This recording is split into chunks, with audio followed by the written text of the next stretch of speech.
Hi friends, இன்றைக்கி தக்காளி குருமா பண்ண போகிறோம். அதுக்கு பார்த்திங்கன்னா ஒரு 5 தக்காளி இந்த மாதிரி அரைச்சிட்டு வந்து வச்சுக்கணும். ஒரு மிக்ஸி ஜாரில் வெங்காயம், இஞ்சி, பூண்டு, சோம்பு, சீரகம், கசகசா, கொஞ்சமாக தேங்காய், கொஞ்சம் மஞ்சத்தூள், கரம் மசாலா, மிளகாய்த்தூள் எல்லாம் போட்டு அரைச்சிட்டு வந்துக்கணும். ஒரு தாளிப்புக்கு வெண்ணெய் போட்டு பட்டை, கிராம்பு, ஏலக்காய், ஒரே ஒரு பச்சை மிளகாய், கருவேப்பிலை போட்டு நல்லா தாளிச்சிட்டு அதில் இந்த அரைச்சி வச்ச விழுதை போட்டு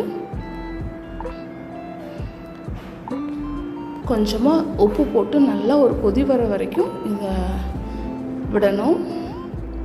அப்புறம் நம்ம அரைச்சி வச்ச தக்காளியை போட்டு நல்லா ஒரு கொதி வந்தோன்னா இறக்கி பட்டர் போட்டு மல்லித்தலை தூவி இறக்கிக்கலாம். அருமையான தக்காளி குருமா ரெடி ஃப்ரெண்ட்ஸ். செஞ்சு பாருங்கள், எப்படி இருக்குன்னு சொல்லுங்கள் ஃப்ரெண்ட்ஸ். தேங்க்யூ.